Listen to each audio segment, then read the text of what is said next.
तसव्वुर छोड़ दीजिए।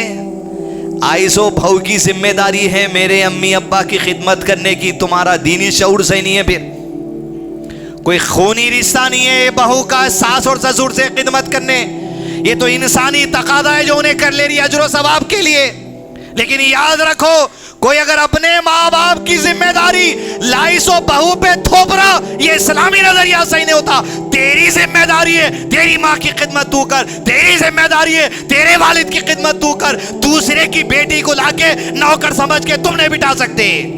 वो अखलाकी फरीजा है जो घर की बहू अदा कर दे रही, वरना हमारा सिस्टम हैदराबादी क्या है, आंख दिखा रही बहू, नहीं बोल रही बहू, माँ मेरी बात नहीं सुन रही, मेरी रोटी नहीं डालती, मेरी चाय नहीं लाती, ये बातों के झगड़े। तू काम वाली रख, तू घर में रुक के खिदमत कर। अगर औरत नहीं करना चाह रही तो कोई जुल्म नहीं कर सकता। एक जुमला फिर रहा था थोड़े दिन पहले, वो बहुएं जो ये कहती हैं कि हम सास और ससुर की खिदमत नहीं करेंगे, वो किसी यतीम खाने में चले जाएं, या वो जो सो हमारे घरों में निकाह हो करना है। दीन वाले ऐसी बेवकूफ बात करेंगे। कौन सा सिस्टम है ये आपका सिस्टम है। आपके नजरिए से दीन चलेगा या दीन के नजरिए से आप चलेंगे? हाथ पैर जोड़ के आजीजी करके आप बीवी को रिक्वेस्ट करना, मेरे माँ बाप की खिदमत कर लीजिए, मेरे कन ताकत नहीं काम वाली रखने। शुक्रगुजारी करो आप उसकी।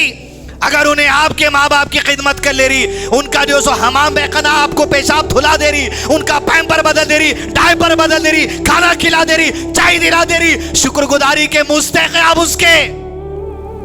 दादागिरी नहीं चला सकते औरतों पे।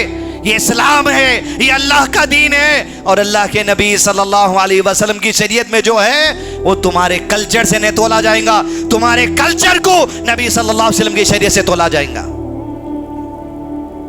अपनी जिम्मेदारी से भाग के बीवी के ऊपर डाल के जिम्मेदारी समझ रहा मैं अदा कर दिया। माँ बाप का नाफरमान मौत से पहले जल्द सजा दे दी जाती है। होश में आइए। और फिर यही औरत जब अपने माँ बाप की खिदमत को जाने की वजह से इजाजत पूछती, आपको बड़ी बेचैनी होती, फिर रोटियां कौन डालेंगे? ये तो खूनी रिश्ता है, तुम रोक नहीं सकते इसको। अगर इन्हें माँ बाप की खिदमत के लिए जाना चाह रही, ये हक है उसका।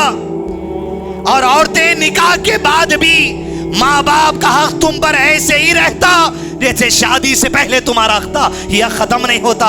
ये खूनी रिश्ता है, ये बाप का रिश्ता है, ये माँ का रिश्ता है, हर एक के लिए कायम रहेगा। क़यामत के दिन तू शौहर के नाम से नहीं, अपने बाप के नाम से उठाई जाएगी।